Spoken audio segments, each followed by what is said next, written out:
Hi everyone, welcome back to Shine Classes. First of all, good evening, good afternoon, good morning, whatever you say, because आप अलग अलग time पर देखते हैं तो अलग अलग विशेज़ आपके लिए होती है. फ्रेंड्स, थोड़ा सा आप रफ्तार बढ़ाते हैं, मेहनत भी करते हैं, वो हार्ड स्किल्स कर लेते हैं क्योंकि बहुत ज़्यादा लेजीनेस हो गई है, चीज़ें अप एंड डाउन चलते रहते हैं. फिलहाल के लिए मेरी कोशिश अब है कि चीज़ें प्रॉपर वे में लाई जाएँ क्योंकि कोर्स काफ़ी बड़ा है, सिलेबस बहुत पीछे है और हमें थर्ड सेमेस्टर में जम के मेहनत करनी है. ऑलरेडी आप लोगों की क्लासेस नहीं हो पाई हैं बट शेड्यूलिंग वे में और लाइव के साथ भी करने का मैं अपनी तरफ से पूरी कोशिश और बेस्ट से बेस्ट करूँगी. तो कैसे हैं आप सब, ये तो बताइए. आप लोग के देखिए, अब आप लोग को साथ में आना है, अपने पुराने दोस्त को रिकॉल करना है, उन्हें रीच आउट करना है, उन्हें टाइमिंग बतानी है. 9 PM पर टाइमिंग जो फिक्स है वो है. आप टेलीग्राम पर ज्वाइन रहो और मल्टीपल टाइम की कोई क्लासेस होंगी तो टाइम हम बहुत जल्दी फिक्स करके सबको बता देंगे, लेकिन समय पर आइए. ठीक है, चलिए. अब यहाँ तक कि हमने बातें कर ली हैं. हम यहाँ पर पेपर 2 देख रहे हैं. पेपर 2 में हमारी 3-4 क्लासेस हुई, लेकिन अब लगातार थोड़ा सा जो 50 नंबर के पेपर हैं उनको पकड़ के चलते हैं और उनको थोड़ी उनकी 10-15 क्लासेस कर लेते हैं ताकि हमारे 3-3 4-4 यूनिट कवर रहे. 50 नंबर का पेपर ज़्यादा इंपॉर्टेंट होता है, वो हमारा थोड़ा सा लंबा सा हो जाए, आधा ज़्यादा हो जाए क्योंकि समय बहुत निकल गया है तो थोड़ी मेहनत करनी है. तो मैं हार्ड वर्क के लिए तैयार हो रही हूँ, तो थोड़ा आप भी बूस्टअप लाओ, वो एनर्जी लाओ, साथ में आओ, कमेंट्स करो, चीज़ें हो जाएंगी. ठीक है, आप जुड़े हुए मेरे साथ. मैं हूँ शालिनी, सभी का स्वागत है शालिनी क्लासेस में. शालिनी क्लासेस में आना है तो लाइक करना बिल्कुल नहीं भूलना है. कोई प्रॉब्लम है तो कमेंट बॉक्स में पूछिए, आपको डेफिनेटली रिप्लाई मिलेगा मेरी ओर से. आज का जो टॉपिक है, हम जो डिस्कस कर रहे हैं इस 50 नंबर के पेपर में, वो मूल्यांकन के पक्ष को देखेंगे. ये इंपॉर्टेंट है. MCQs के फॉर्म में पूछा आता है तो नाम लिखते हैं, अगर लिखने को आता है तो इनकी थ्योरी के फॉर्म में लिखते हैं. तो मूल्यांकन क्या होता है, मूल्यांकन के पक्ष क्या हैं, क्या चीज़ें इसमें हैं क्या नहीं, कई सारी चीज़ें इसमें इर्द गिर्द होती हैं और आती हैं. तो मूल्यांकन के पक्ष के बारे में हमें काफ़ी कुछ बताना है, तो वो मैं आपको यहाँ पर 1 by 1 करके बताऊँगी कि अगर सिंपल स्टेटमेंट लिखने को आ रही है तो आप उसके अंदर वो लिख दो, और आपसे अगर कुछ और तरीके से पूछा जाए तो आप वो लिख दो. जो आपको उचित लगे उस तरीके से आप उसमें चेंजेस ले आके काम को कर सकते हैं. क्लियर, एनी प्रॉब्लम नहीं होनी चाहिए. तो मूल्यांकन के पक्ष की बात करते हैं तो 3 अहम पक्ष हैं. कितने हैं? 3 अहम हैं, 3 बड़े हैं. इनके बारे में हमें पढ़ना है, समझना है, जानना है, सीखना है कि ये 3 क्या हैं, क्या नहीं है, इनमें क्या क्या नाम है, क्या होते हैं. तो जो 3 हैं, अब कितने हैं, मूल्यांकन के पक्ष कितने होते हैं, तो ये एक MCQ क्वेश्चन आपका बनेगा. आपको पता है 50 नंबर का पेपर, 15 आपको MCQs आएंगे ही आएंगे. तो 3, 4, 5, 6 ये अलग अलग देगा, और ये संख्या वाले प्रश्न में ही आएगा क्योंकि हमें तो पता है नहीं, हमने बस नाम देख लिया, नहीं देख लिया. तो हमें ये पक्ष कितने हैं, प्रकार कितने हैं, भाग कितने हैं, अंश कितने हैं, इन चीज़ों को थोड़ा गौर करना पड़ता है. क्यों? क्योंकि ये वाला पूछे तो टिक कर लो, ऐसे पूछे तो ऐसे कर लो, नाम पता हो, संख्या भी पता हो. तो मूल्यांकन के पक्ष का अगर सवाल आए, ठीक है, कि कितने हैं, तो 3 है, ध्यान रखना. फिर ये आए कि मूल्यांकन के पक्षों का नाम बताइए, मूल्यांकन के विभिन्न पक्षों का नाम लिखिए. तब जब ऐसे प्रश्न आएंगे तो पक्ष का आपको नाम लिखना होगा. तो पहला है संज्ञानात्मक पक्ष. ठीक है, पहला क्या है? संज्ञानात्मक पक्ष. दूसरा क्या है? भावात्मक पक्ष. तीसरा क्या है? क्रियात्मक पक्ष. है कि नहीं है? ये तीनों है, तीनों समझना होगा, तीनों को देखना होगा, तीनों को जानना होगा. तो मूल्यांकन पक्ष की बात होती है तो संज्ञानात्मक पक्ष, भावात्मक पक्ष, क्रियात्मक पक्ष, ये तीनों दिए गए हैं. ठीक है, अब हम इनमें एक एक करके समझेंगे, एक एक को जानेंगे सिंपल तरीके से. मूल्यांकन में सबसे पहले यहाँ पर बात आ जाती है व्यापक पक्ष के बारे में. कुछ चीज़ें हैं जो व्यापक पक्ष के संज्ञानात्मक पक्ष को हम देखेंगे. होता क्या है, तो संज्ञान, संज्ञानात्मक, इन सारी चीज़ों को हमने डीरेक्ट फर्स्ट सेमेस्टर में बहुत बार पढ़ा. इनसे संबंधित कई सारी चीज़ों को हमने इन्वॉल्व करके देखा, समझा, सब कुछ जाना. तो यहाँ पर आपको व्यापक मूल्यांकन के जो संज्ञानात्मक पक्ष हैं उनके बारे में समझना होगा, देखना होगा, सीखना होगा, जानना होगा, ताकि आपका काम आसान हो और आप चीज़ों को बढ़िया तरीके से कर पाएँ. तो व्यवहार का जो ये पक्ष है, ठीक है, व्यवहार के इस पक्ष का वर्गीकरण डॉक्टर ब्लूम ने 1956 में किया था. जो ये व्यवहार में चीज़ें चल रही हैं, जो भी चीज़ें हो रही हैं, इनमें एक डॉक्टर का नाम आ रहा है, वो है ब्लूम का नाम. हमें नाम वगैरह, सन वगैरह सब कुछ ध्यान में रखकर शुरू से चलना होगा. क्वेश्चंस आते हैं. तो यहाँ पर है व्यवहार के इस पक्ष का वर्गीकरण डॉक्टर ब्लूम ने 1956 में किया. इस पक्ष के अंतर्गत उद्देश्य आते हैं. हर पक्ष के अंतर्गत कुछ ना कुछ उद्देश्य हैं. हम उन पक्ष को जो पढ़ते हैं तो उनमें उद्देश्य क्या कहना चाह रहे हैं, क्या बातें हैं, वो हमें जानना होता है। तो इस पक्ष के अंतर्गत वे उद्देश्य आते हैं जिनका संबंध हमारे ज्ञान के, हमारी नॉलेज के, हमारी जो भी चीज़ें हैं उनमें पुनः स्मरण करना, उनको फिर से रिकॉल करना, उनको फिर से याद करना, उनको फिर से समझ के लेकर चलना, उनकी पहचान को दिमाग में रखना, उनकी बौद्धिक जो क्षमताएं हैं, जो इंटेलिजेंस है, कैपेसिटी है, एबिलिटी है, उनको ध्यान में लेकर चलना, उन पे काम करना, ये सारी चीज़ों को आपको ध्यान में रखकर काम करना होता है। तो इनसे क्या होता है, कौशलों के विकास से होता है। जब हम ऐसे संज्ञानात्मक पक्ष के बारे में पढ़ते हैं, काम करते हैं या चीज़ों को देखते हैं, समझते हैं, जो भी करते हैं वॉटेवर, तो इस पक्ष के अंतर्गत वे उद्देश्य आते हैं जिनका संबंध हमारे ज्ञान को पुनः से स्मरण करना, हर चीज़ को वो फिर से रिकॉल करना, उसमें काम कर लेना, जो आपने सीखा है उसमें कुछ चीज़ों को और ऐड कर देना, पुरानी चीज़ों से रिलेट कर देना, आपकी बौद्धिक क्षमता को बढ़ा देना, आप में कौशलों का विकास कर देना, ये पक्ष का ही अहम रोल होता है। समझ में आई बात है, बेसिक है, सिंपल है। तो ऐसे करके जो कौशल्स हैं, जो स्किल्स हैं, वो डेवलप्ड होती हैं, वो बढ़ती हैं।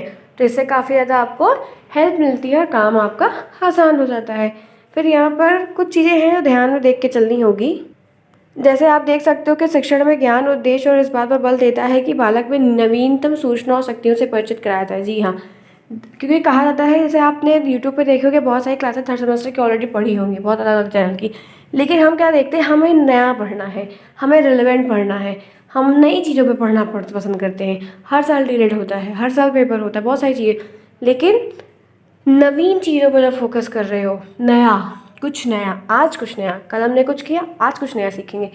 टास्क और चैलेंज सबकी लाइफ में आते हैं, सभी खाना खाते हैं, सभी बनाते हैं, सब कुछ करते हैं, लेकिन बहुत मैनेज करते हैं, सब चीज़ें होती हैं। तो आपको जब नया कुछ सीखने की एक ईगर है, भूख है, तो आप नई सूचनाओं को अपने दिमाग में रखोगे, कुछ बड़ा करना, कुछ अच्छा करना, कुछ बड़ी सोच को डेवलप करना, ऐसे बहुत सारे मल्टीपल काम करने के प्रयास में आप उन चीज़ों को बहुत ही अच्छे तरीके से करने का प्रयास करोगे। तो मूल्यांकन के इन पक्ष में जो संज्ञानात्मक पक्ष की बात आ रही है, वो आपको थोड़ा सा ध्यान में रखनी है कि इनमें क्या चीज़ें हैं। डॉक्टर ब्लूम का नाम याद रखना है, उस साल का नाम याद रखना है, जो जो चीज़ें हो रही हैं, जो कौशल डेवलप करने की बात कही जा रही है, वो सारी चीज़ों को आपको इसमें ध्यान में रखकर लिखना होगा कि संज्ञानात्मक पक्ष होता क्या है।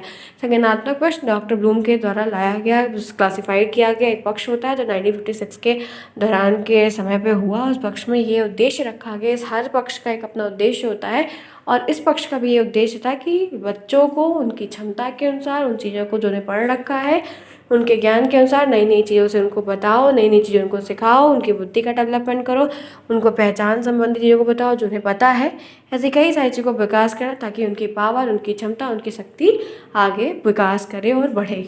ठीक है, यहाँ तक क्लियर हुआ सभी को? आराम से होगा, सब समझ में आएगा। 2 सेमेस्टर जम के मेहनत की, एग्ज़ाम टाइम में आपको बहुत सारी क्लासेस मिलेंगी। जो लोग नहीं कर रहे हैं वो एग्ज़ाम टाइम में उसी टाइम पे करेंगे, क्योंकि वो चीज़ें होती हैं, वो सारी फुल प्रूफ प्लानिंग में करते हैं। ठीक है, तो ये चीज़ों की आप नहीं समझ पाए, लेकिन मैं शुरू से हर चीज़ करती हूँ। मैं एग्ज़ाम टाइम में आपके लिए स्पेशली क्लास नहीं करती। ठीक है, मेरे पास इस पर लॉट्स ऑफ वर्क है, बहुत प्रॉब्लम्स है, लेकिन तब भी मैं मैनेज कर रही हूँ। तो आपकी भी रिस्पॉन्सिबिलिटी बनती है कि अगर मैं शुरू से आपके साथ में लगी हुई हूँ तो आपको एग्ज़ाम टाइम में मेरे दोगुना मेहनत करनी है और मेरे साथ लगकर अपना रिजल्ट बेस्ट से बेस्ट करना। आप लोग जो इर्द गिर्द पढ़ते रहते हो इसलिए बैक ज़्यादा लगती है, कभी कुछ कभी कुछ कभी कुछ कभी कुछ। तो एक जगह कंसिस्टेंसी बनाओ और एक जगह रहकर टिक कर पढ़ो। ठीक है, भरोसा रखो, चीज़ें हो जाती हैं। आप 2 सेमेस्टर दे लिए हो, सब आइडिया कि क्या करना है, कैसे करना है, कितने टाइम पे क्या पढ़ना है, हम हिंट देते जा रहे हैं, हेल्प करते जा रहे हैं, वहाँ से करते चलो। ठीक है, चलो ये मैंने संज्ञानात्मक पक्ष के बारे में बता दिया। बात कर लेते हैं इसमें कुछ जो पक्ष आ रहे हैं उन पक्ष को भी रिलेट करके पढ़ो। तो इसमें सबसे पहला ज्ञान आता है, ज्ञान में नॉलेज है। इसके अंतर्गत जो बच्चों की पहचान, बच्चों की अपनी एक आइडेंटिटी होती है। आइडेंटिटी कार्ड बनता है कि नहीं बनता है?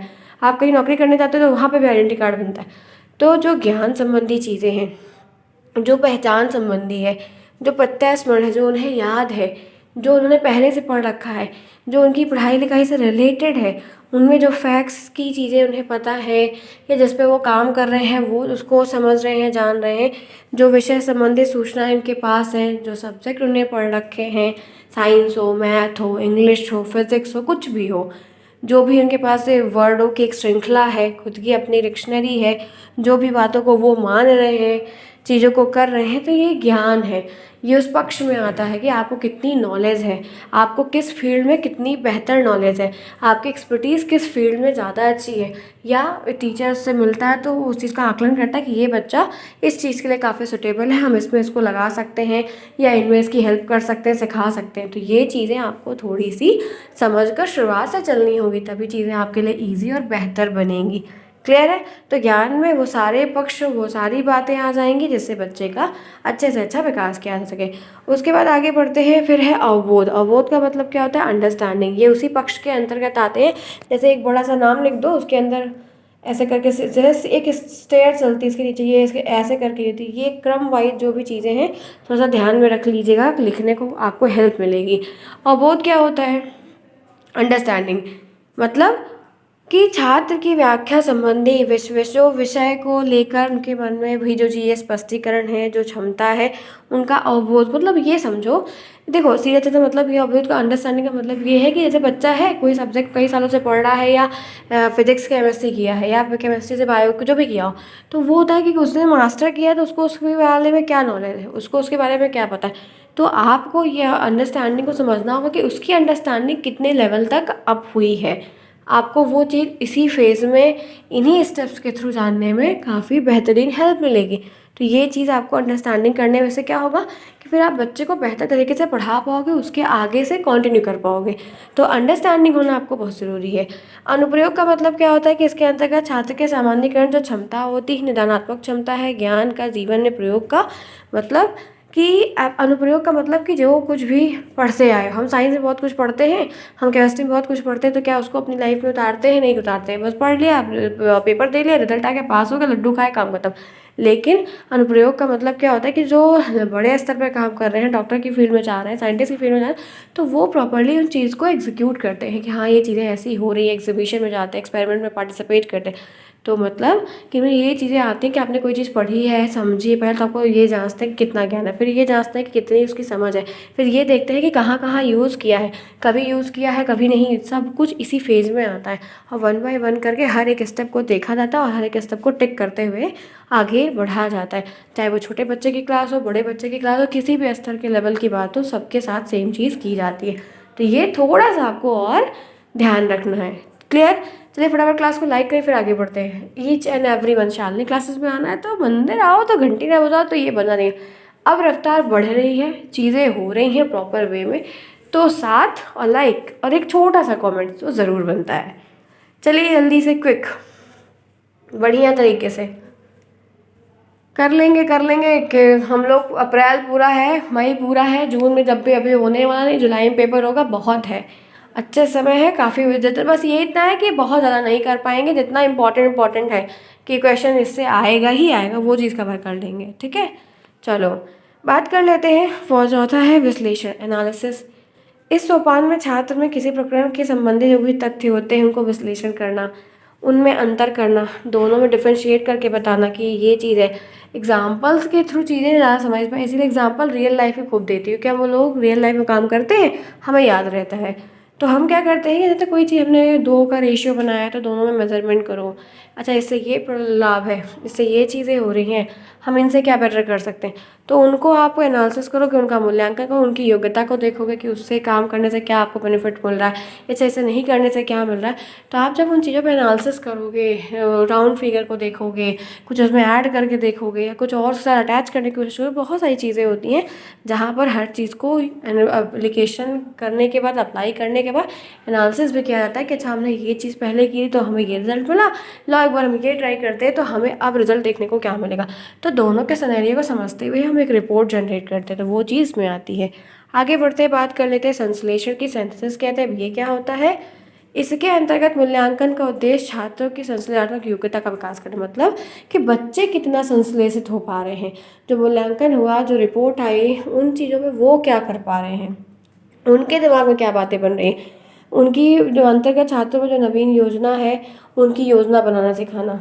ठीक है, उनको संप्रेषण सिखाना, जो चीज़ें उन्होंने अब तक सीखी है मतलब जो चीज़ें उन्होंने अब तक यूज़ की है या करते आ रहे हैं, जिसकी जानकारी उनको पहले नहीं थी, उन्हें नहीं पता था, वो बस करते जा रहे थे, बहुत सारी चीज़ें उन्हें क्लियर नहीं, इन सब चीज़ों के बारे में उन्हें बताइए, क्योंकि बच्चे हैं, उन्हें बिल्कुल भी नहीं मालूम है। तो उनको उन चीज़ों जो आप गौर करना सिखाएंगे, एक बार बताएंगे कि आपको ये स्टेप होने के बाद ऐसा कुछ करना है, तो वो चीज़ें दिन पर दिन आसान हो जाएंगी और बहुत ही बेहतर तरीके से उन चीज़ को वो करना शुरू कर देंगे और धीरे धीरे करके ग्रो करके कर ले जाएंगे।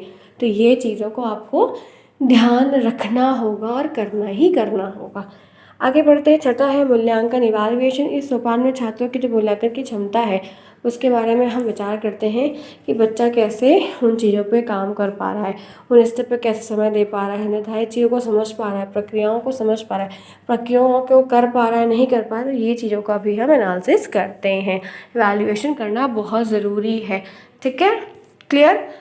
तो ये मैंने अभी तक की इतनी 15 मिनट की क्लास में एक पक्ष बताया। दूसरा पक्ष का जो नाम है वो है भावात्मक पक्ष। भावात्मक पक्ष में आप कहोगे कि व्यवहार का भी एक पक्ष में ये ब्लूम का नाम, कैथवाल का नाम, बीबी मियास का नाम और ये यहाँ पर क्या है मसीहा का नाम और 1964। जो लाइन ब्लू कलर से लिखी है यही इंपॉर्टेंट है, इसमें एमसीक्यू बन सकता है, नाम पूछ सकता है। अब आप इसको ध्यान में नोट करके रख लीजिए। इस पक्ष के अंतर्गत वे उद्देश्य आते हैं जहाँ पर जो बालक के संबंधी जो रुचियाँ हैं, जो इनका इंटरेस्ट है, जो उनका संवेग है, जो उनकी मनोवृत्तियाँ हैं, जो इंस्टिंक्ट है, जो कुछ भी चीज़ें हैं जो इर्द गिर्द चल रही हैं, रिवॉल्व हो रही हैं, उन चीज़ों को आपको ध्यान में रखते हुए, बच्चों का साथ देते हुए, उन चीज़ों को परिस्थिति को ध्यान में रखते हुए, सिखाते हुए, आगे बढ़ते हुए उन चीज़ों को आगे लेकर चल के उस पक्ष को मजबूत करना, सिखाना, बताना, रिलेट करना काफ़ी आसान सा हो जाता है। तो भावात्मक पक्ष जो है कहीं ना कहीं बहुत ज़्यादा इम्पॉर्टेंट है और फिलहाल सभी पक्ष अपनी जगह इम्पॉर्टेंट है। क्लियर। एनी प्रॉब्लम्स है तो पूछिएगा। अब इनके पक्ष को मैंने बहुत ही इलोबरेट करके नहीं बताया, ज़्यादातर उसी का आता है। इनका एक पहला है ग्रहण करना, दूसरा अनुक्रिया करना, तीसरा अवमूल्यन करना, चौथा अवधारणा बनाना, पांचवा व्यवस्थापन करना और छठा चारित्रीकरण करना। इनके बारे में है, ये आप देखिए, थोड़ा सा चीज़ें आ जाएंगी। आगे बढ़ते हैं, तीसरा है क्रियात्मक पक्ष। ये सिम्पसन के नाम से है, सिम्पसन ने इसको किया 1963 में। ये मैं हाईलाइट करना भूल गई तो आप नोट करके रख लो। अब इसके अंतर्गत जो भी कौशल्स हैं, जो स्किल्स हैं और जो क्रियाएं हो रही हैं, क्योंकि क्रियात्मक पक्ष है, आप जितना काम करोगे, जितना एक्टिविटी पे काम करोगे, जितना एक्टिविटी के बारे में चीज़ें होंगी उसी के बारे में। अब इसमें बहुत ज़रूरी होता है एक मेजर टॉपिक, वो है उत्तेजना या उद्दीपक। मतलब क्रियात्मक पक्ष के अंतर्गत इस स्तर में जो घटनाएं हैं, जो वस्तुएं हैं, जो काम है, जो उनके प्रति उत्तेजना लाई जाती, जो कुछ भी चीज़ें हो रही हैं, आप उनको फॉलो करो, आप उनको इम्पल्सन के तरीके, दीपक के तरीके से देखो। आपको जब वो चीज़ टारगेट दिखे कि मुझे 90% लाना है, करना है, आपको थर्ड में बैक नहीं लेनी है, तो वो चीज़ें आपको उस काम को करने के प्रति मोटिवेट करेंगी।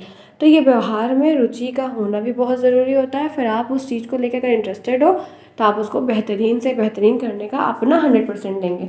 तो ये क्रियात्मक पक्ष के काम को आसान बढ़ाने में मदद करता है।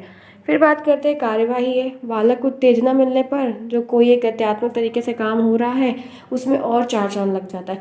उसकी muscles power, mentally power, physically power सब एक साथ हो जाती है। और जब सारी पावर एक साथ हो जाएगी तो उस काम का होना तो निश्चित ही है ना, ऐसा हो ही नहीं सकता कि वो ना हो। तो इन चीज़ों को ध्यान में देकर रखो, समझो, सीखो, जानो, ताकि काम आसान हो, चीज़ें आपकी ईजी हों और आप उस गोल तक पहुँच पाओ जिसके लिए आपने इतनी मेहनत की थी। आगे बढ़िए। तीसरा है नियंत्रण करना। इस स्तर में बालक के द्वारा जो क्रियाएं की जाती हैं उनको कंट्रोल वे में देखो, क्या वो सही जा रहे हैं, क्या वो प्योरिटी के साथ कर रहे हैं, उनका रेशियो क्या है, उन्होंने इससे क्या सीखा या कैसे कर दिया, इनका ये रिजल्ट कैसे है, किसी दूसरे का रिजल्ट कैसे। तो निगरानी जो होती है वो हर चीज़ के लिए काफ़ी ज़रूरी होती है, तो ये आपको आना चाहिए। फिर यहाँ पर है सामंजस्य के बारे में। इन अनेक क्रियाओं के नियंत्रण के बाद जो गतिविधि हो रही है उनके सीक्वेंस का क्रम बनाओ कि पहले ये स्टेप हुआ, ये फाइनल हुआ, देन ये स्टेप हुआ। तो एक हार्मोनी जब बनती है तो वो बार ग्राफ में रिप्रेजेंट करना हो, रिपोर्ट दिखानी हो, रिजल्ट दिखाना हो तो उसमें मदद मिल जाती है। तो इससे क्या होता है कि वो इक्विलिब्रियम वे में चलता है और दोबारा किसी को बताने के लिए भी काफ़ी आसान होता है। स्वाभाविक करने की एक इसमें टॉपिक है कि ये कार्य की शैली इतनी स्वचालित हो जाती, इतनी बढ़िया है कि यहाँ पर अचेतन रूप से एक विशेष गति या ढंग से संपादित होने लगता है। जब आप सारे स्टेप जो शुरू से पढ़ते आ रहे हैं हर पक्ष के, अगर आप किसी पक्ष को फॉलो करके वो काम कर रहे हैं, करवा रहे हैं, तो आपको उस तरीके से काम करना होगा ताकि वो चीज़ें बच्चों के लिए आसान हो जाएं और आगे चल के उनको मदद हो। उससे क्या होता है कि सब लाइन में, उसमें जितने भी उद्देश्य हैं उनको स्पष्ट रखो कि आपको ये गोल तक अचीव करना है। बच्चा स्कूटर चलाना सीख रहे हैं, पहले स्कूटर क्या है, बाइक कहाँ है, पैडल कहाँ है, हैंडल कहाँ है, टायर क्या होता है, ब्रेक क्या होता है, सब बताओ। आपको उसको हर एक चीज़ को एकदम नॉर्मल तरीके से प्रॉपर वे में step by step 1 by 1 explain करना होगा, बताना होगा, समझाना होगा, दिखाना होगा। तो वो चीज़ आपकी हर तरीके से हो जाएगी और धीरे धीरे करके वो एक दिन प्रॉपर तरीके से करना चलाना सीख जाएगा। तो ये स्वाभाविकरण मतलब जैसे आप बाइक चलाते हो, पहले हम लोग साइकिल सीखते हैं, फिर हम बाइक सीखते हैं, बहुत सारी चीज़ें। अब एक बैग तो हम डायरेक्ट नहीं चला सकते हैं ना, तो वो स्वतः हो जाता है। जैसे ब्रेक लगनी है तो आप बोलोगे कि हाथ को ब्रेक लगाओ, हाथ तो हाथ ब्रेक थोड़ी लगाएगा आपके कहने में, वो स्वाभाविक है। ऐसा वो है कि वो बिना कहे वहाँ पर जाके, जैसे आप ऐसे चाय की गिलास रखी है तो क्या बोलोगे, अरे चाय की गिलास जल रही है, गर्म है, नहीं छूने, वो जाएगा ही नहीं हाथ वहाँ पर। समझ रहे हो? तो ये स्वाभाविकरण में आ जाता है, ये चीज़ें काम के साथ आती हैं। ठीक है, उम्मीद है कि 20 मिनट की क्लास हुई, लगातार बोली मैं, लगातार 1 बाय 1 के सारे प्रश्न किया, बहुत दिन बाद काफ़ी अच्छी क्लास हुई है। तो ऐसे ही बेहतरीन क्लास के लिए अब आपका साथ मुझे चाहिए। अब आप सपोर्ट जितना करेंगे उतना मैं मल्टीपल क्लासेस करूँगी, क्वेश्चंस करूँगी, बढ़िया तरीके से स्माइल करते हुए आगे बढ़ेंगे, इतने सब काम हो जाएगा। ठीक है, मिलते हैं फिर नेक्स्ट में। Bye bye, take care, see you soon, best of luck.